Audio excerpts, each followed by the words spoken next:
मैले सुरु गरेँ आजको युनिट चाहिँ यो environment pollution and it's management भन्ने टपिक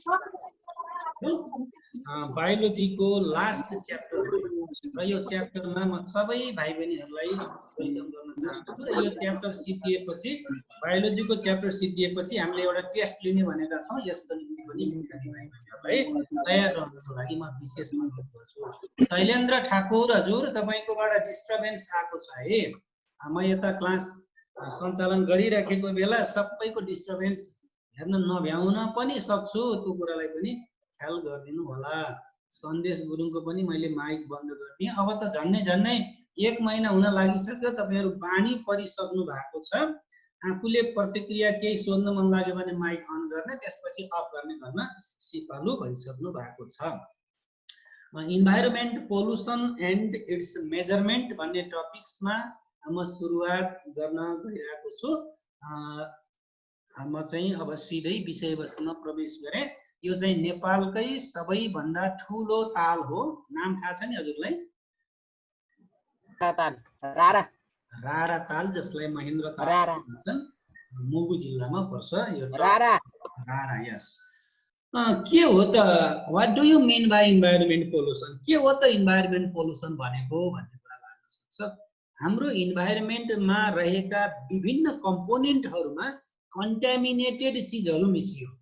हावामा नचाहिने अनवान्टेड चिज मिसियो, पानीमा नचाहिने अनवान्टेड चिज हार्मफुल स्टफहरू मिसियो, अनि त्यसले इन्भाइरोमेन्टलाई कन्टामिनेटिङ गर्यो। माटोमा अनवान्टेड केमिकलहरू मिसियो, त्यसले माटोको क्वालिटी घटायो। साउन्ड जस्तो पिसफुल साउन्ड हुनु पर्थ्यो, पिसफुल इन्भाइरोमेन्ट हुनु पर्थ्यो, त्यसमा कन्टामिनेसन मिसियो, त्यसमा अनवान्टेड साउन्डहरू मिसियो, त्यसले हाम्रो हेल्थलाई नेगेटिभ एफेक्ट गर्यो। त्यस्तो खालको कन्टामिनेसनलाई हामी चाहिँ पोल्युसन भनेर डिफाइन गर्ने गरेका छौँ। कति टाइप्सको हुन्छ पोल्युसन भन्दा? पोल्युसन त धेरै टाइपका छन्। यहाँ मैले 4 थरी मेन पोल्युसनलाई मात्रै उल्लेख गरेको छु। योभन्दा बढी फेरि लाइट पोल्युसन उत्तिकै हुन्छ हैन, रेडिएसनको पोल्युसन उत्तिकै मात्रामा हुन्छ, धेरै प्रकारका पोल्युसनहरू छन्। यी 4 प्रकारका पोल्युसनमा air pollution, water pollution, soil pollution र नोइज पोल्युसन भनेर चाहिँ हामी छलफल गर्छौँ। त्यो मध्ये नोइज पोल्युसनको धेरै कुरा हामीले क्लास 9 को साउन्ड भन्ने पाठमा पढिसकेका छौँ साइन्समा नै, र अहिले 10 मा चाहिँ हामीले साइन्समा एयर पोल्युसन, वाटर पोल्युसन र सोइल पोल्युसनको बारेमा अलि बढी डिटेलली स्टडी गर्छौँ। अब के हो त एयर पोल्युसन? एयर पोल्युसन के हो त भन्ने कुरा आउन सक्छ।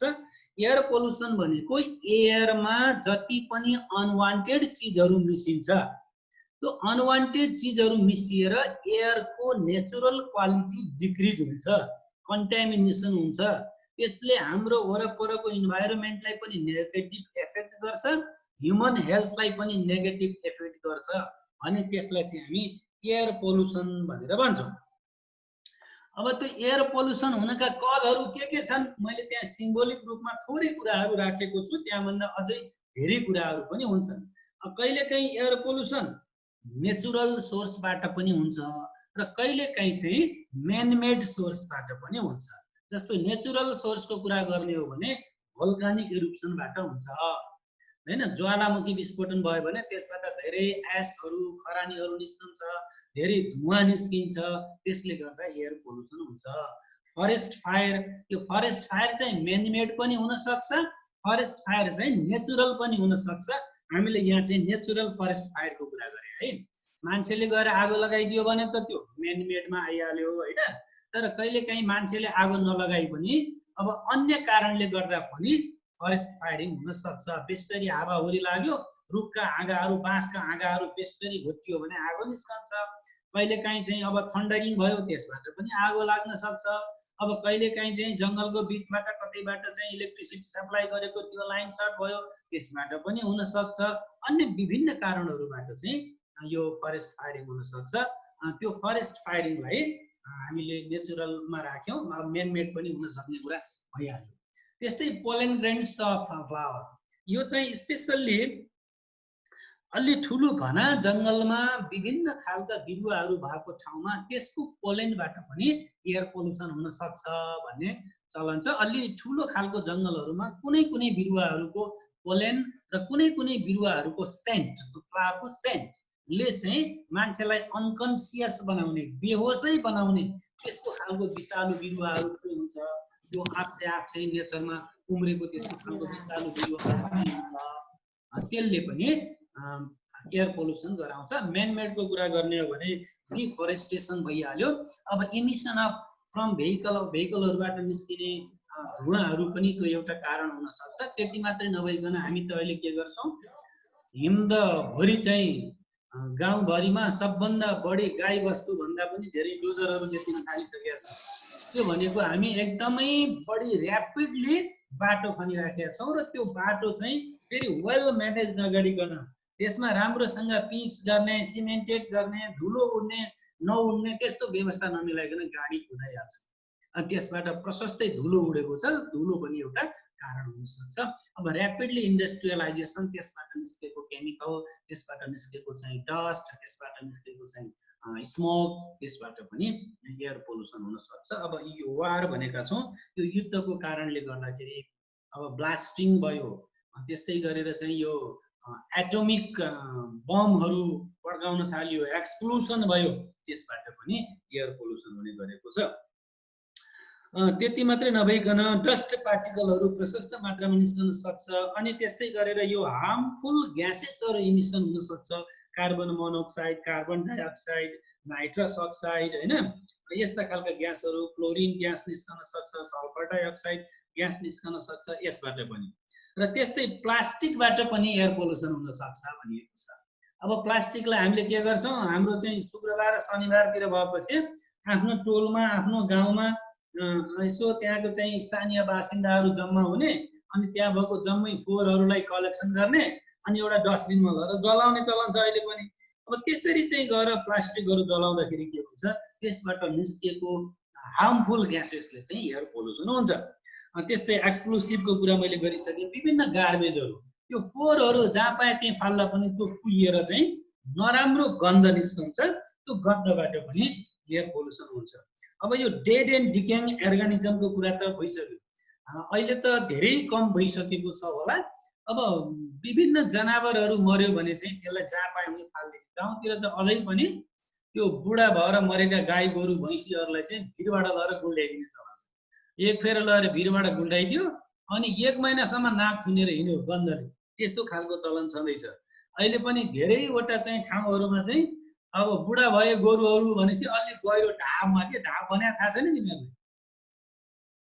त्यो बढी हिलो हुने ठाउँ हो, त्यस्तो ढाबमा लैदियो। ढाबमा गएपछि त्यो घाँस खाने हिसाबले ढाबतिर जान्छ, पछि त्यहाँबाट त्यो एकदम विकनेस भएको कारणले फर्केर आउनै सक्दैन, त्यहीँ मर्छ बिचरा।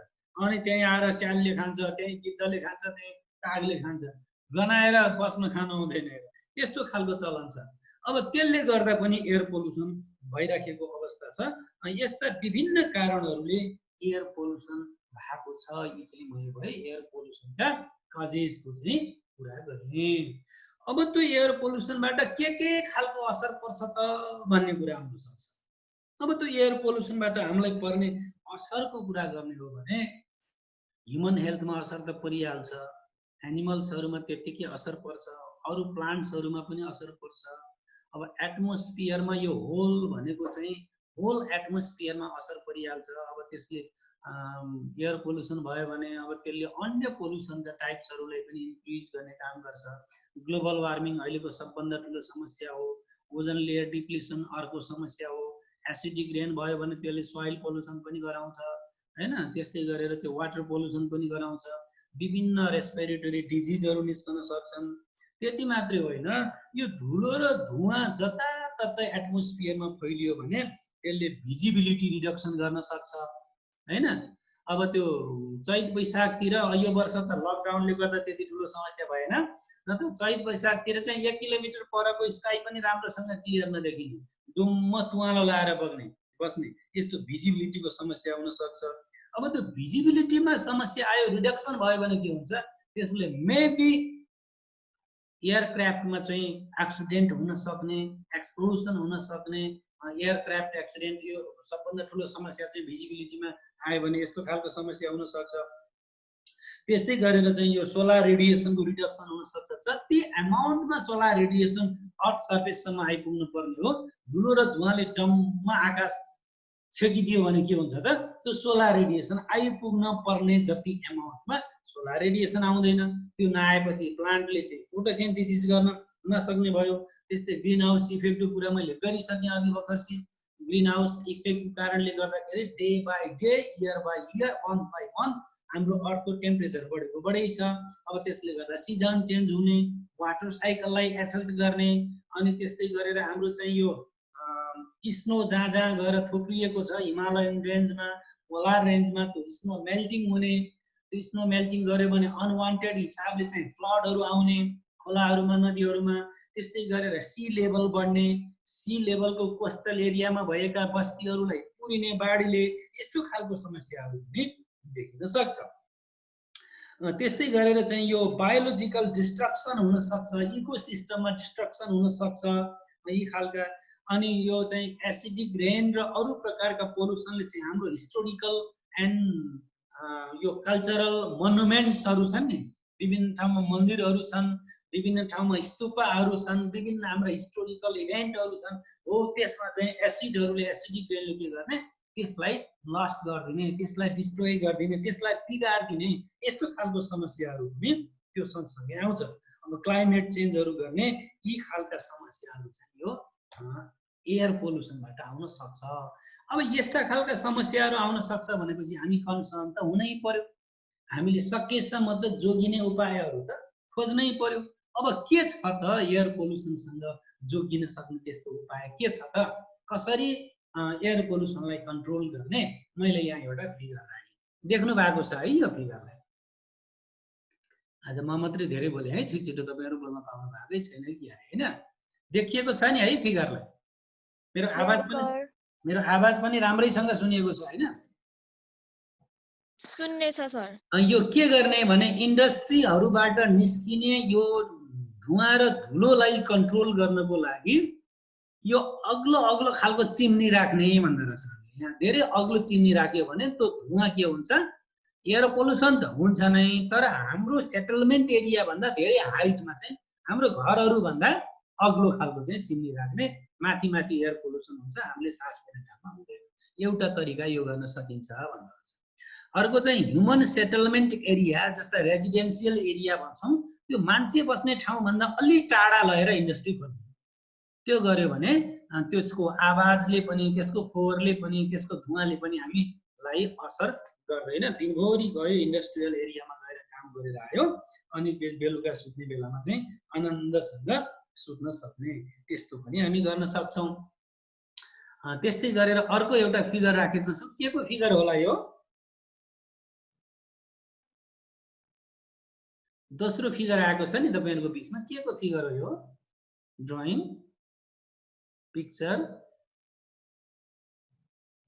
कोही पनि बोल्नु भएन, कोही बोल्नु भएन भनेको चाहिँ के हुन्छ, फेरि तपाईँहरूले वास्तै गर्नु भएको छैन भन्ने हुन्छ है। यो भनेको एफोरेस्टेसन छ हो, एफोरेस्टेसन गर्ने। बेसरी एफोरेस्टेसन गर्यो भने त्यसले के फाइदा हुन्छ हामीलाई भन्दा, कार्बन डाइअक्साइडको एमाउन्ट छ नि एटमोस्फियरमा जति पनि, त्यो कार्बन डाइअक्साइडलाई फरेस्टले फोटोसिन्थेसिस गर्ने बेला सबै एब्जर्ब गरिदिन्छ र हामीलाई चाहिने इसेन्सियल ग्यास चाहिँ अक्सिजनमा कन्भर्ट गरिदिन्छ। त्यसको निम्ति चाहिँ यो चाहिँ एफोरेस्टेसन गर्ने। अब नाङ्गा डाँडाहरू छन्, जङ्गल नभएको डाँडाहरू छ भने त्यसमा चाहिँ हामीले उ पनि गर्न सक्छौँ, प्लान्टेसन पनि गर्न सक्छौँ। जताततै वन जङ्गल छँदैछ भने त्यो जङ्गललाई कन्जर्भेसन गऱ्यौँ भने पनि एफोरेस्टेसन हुन सक्छ। अर्को एउटा मैले चित्र राखेँ, के को चित्र रहेछ यो? कारको टायर। कार पनि कस्तो चढेर हिँडौ जस्तो रहेछ है, रेलले धुवा फाले जस्तो धुवा फाल्दो रहेछ। हो, यस्तो ओल्ड भेहिकलहरू जसले एयर पोल्युसन बढी गराउँछ, डस्ट पार्टिकल स्मोक बढी फाल्छ, यस्तो यो पोल्युसन गराउने ओल्ड भेहिकलहरूलाई न्यू भेहिकल, इलेक्ट्रिकल भेहिकल, यस्तो भेहिकलले चाहिँ रिप्लेस गर्ने भन्नलाई त्यो चित्र मैले राखेको है। अर्को चित्र आयो, देख्नु भएको छ? के भन्न खोज्या होला यो चित्रले? ओपन डेफिकेसन ओपन ओपन के डेफिकेसन जस्तो लाग्थ्यो यार यो चाहिँ के छ भने यो संसारमा सबैभन्दा बढी टोयलेट हुने देश कुन हो भने त्यो नेपाल भन्ने अरे के एउटा बाल्टीमा पानी लिएर गयो एउटा टोक्रामा पत्तलमा पानी लिएर गएपछि जता पनि ओपन टोयलेट हो यो ओपन टोयलेटलाई एभोइड गर्ने यस्तो खालको चलन अब मैले पनि अहिले पनि सोध्यो भने अब तपाईहरुलाई पनि सही उत्तर दिन गाह्रो हुन्छ तपाईहरुले आफ्नो घरमा टोयलेटको कतिको प्रपर युज गर्नु भएको छ भनेर सोध्यो भने धेरैले चाहिँ सही उत्तर दिन गाह्रो हुन्छ are you use proper use toilet भनेर सोध्यो भने भन्न त हामी यस भन्छौं तर यस भन्दा पनि धेरैले चाहिँ हामीले झुटो कुरा गरिरहेका छौं के त त्यसो भए ओपन टोयलेट युज गर्नु भएकै छैन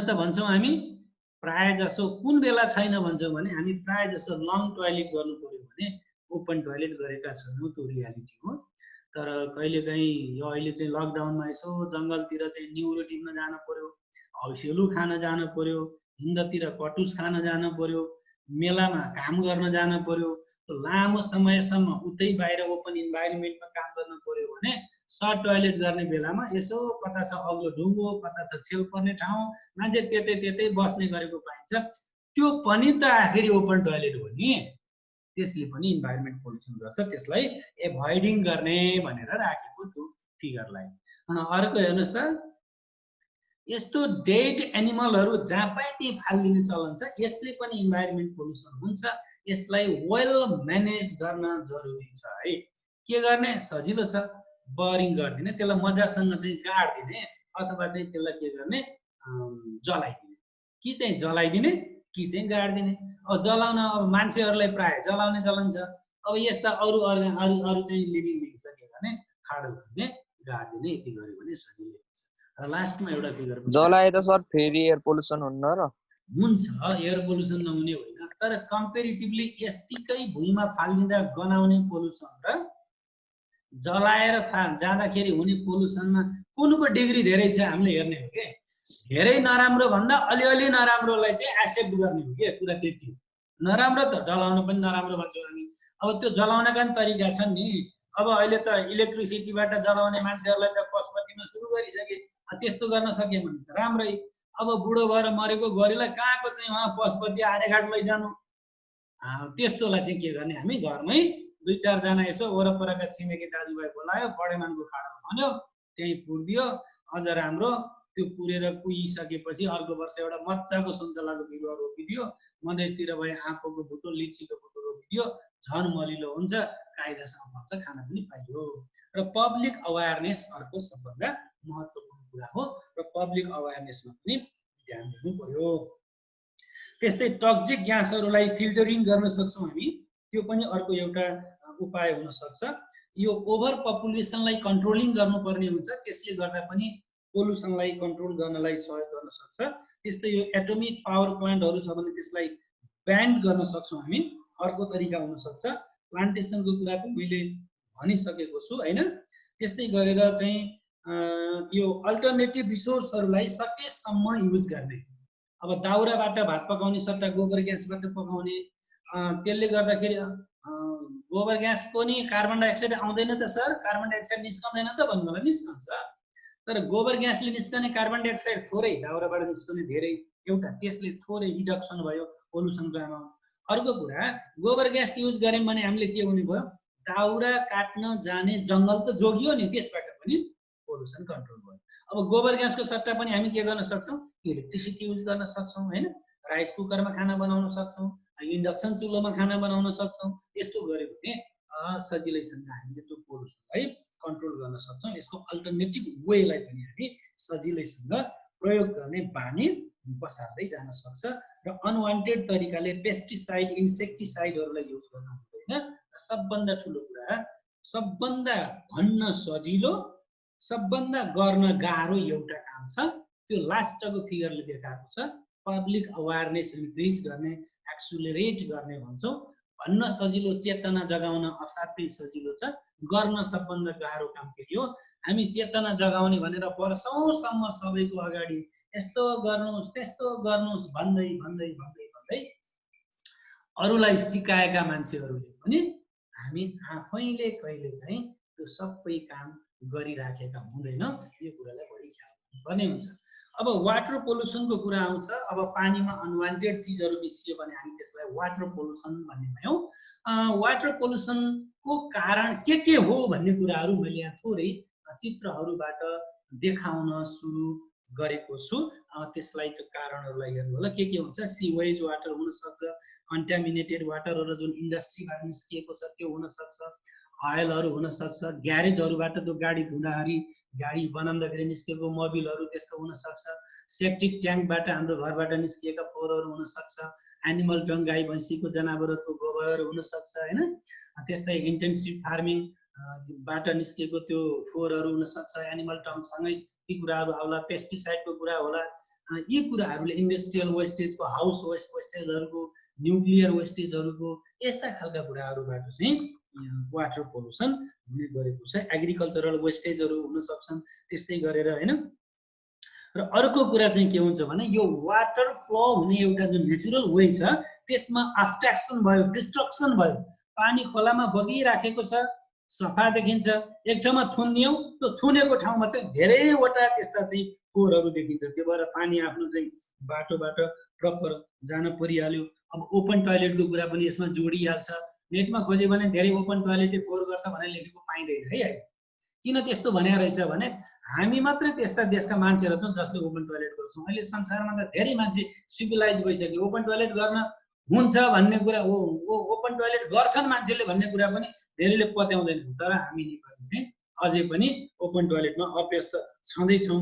डोमेस्टिक गार्बेजहरूबाट, केमिकल फर्टिलाइजरबाट, पेस्टिसाइडहरूबाट यसरी वाटर पोल्युसन हुन्छ।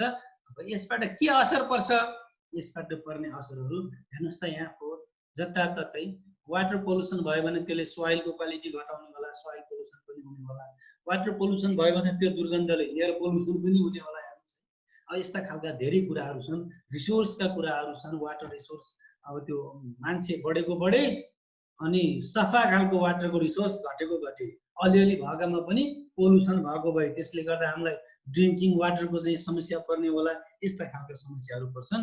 फेटल डिजिज, अहिले जति पनि यो कम्युनिकेबल डिजिजहरू छ त्यसको मोर देन 80% डिजिज त चाहिँ यो फेटल डिजिजहरू त वाटर पोल्युसनको कारणले गर्दाखेरि जान्छ। वाटर बोर्न डिजिज भनेर भन्छौँ हामी ह्युमन हेल्थमा हैन। जस्तै डिसेन्ट्री हुन सक्छ, कोलेरा हुन सक्छ, त्यस्तै गरेर चाहिँ यो के भन्छ डिसेन्ट्री भयो, कोलेरा भयो, एस्कारिस भयो, यस्ता खालका डिजिजहरू चाहिँ हुन सक्छ। डायरिया भयो, यस्ता खालका डिजिजहरू हुन सक्छ।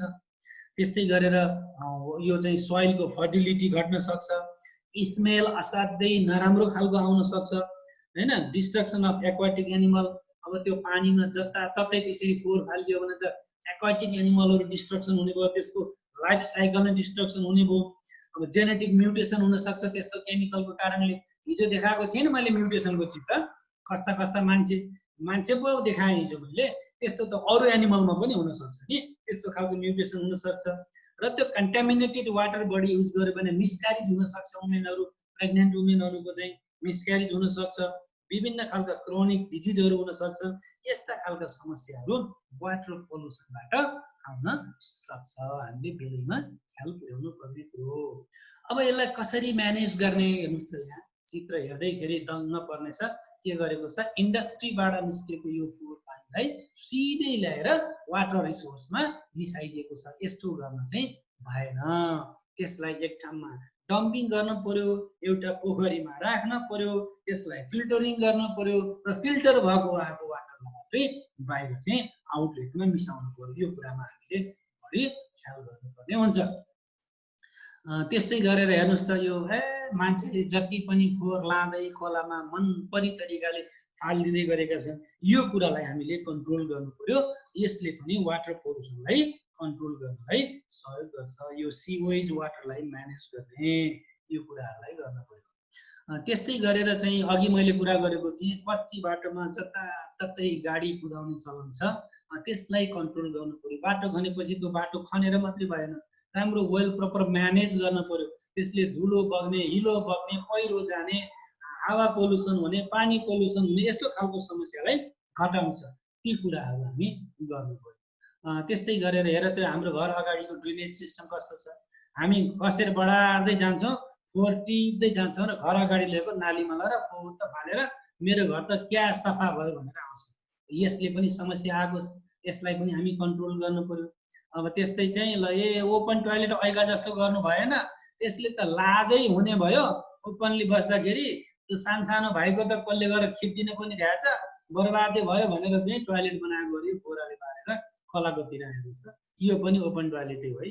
यसले लाजसम्म त अलिकति छेकिएला तर पोल्युसनलाई छेक्न सक्दैन। यस्तो कुराहरूमा हामीले ख्याल पुर्याउनु पर्यो। त्यस्तै गरेर यो डेड अर्गानिजमहरूलाई राम्रोसँग कि बर्न गर्ने कि बरिड गर्ने यो कुराहरू गर्नु पर्यो। अघि जे कुरा कज हुन् भनेका छौँ नि हामीले, त्यो कजलाई मिनिमाइज गर्नु पर्यो। फरेस्ट कन्जर्भेसन गर्नु पर्यो। केमिकल फर्टिलाइजरहरूलाई रिप्लेस गर्नु पर्यो सकेसम्म। अर्गानिक म्यानरले चाहिँ यो कम्पोस्ट म्यानरले चाहिँ त्यसलाई रिप्लेस गर्नु पर्यो।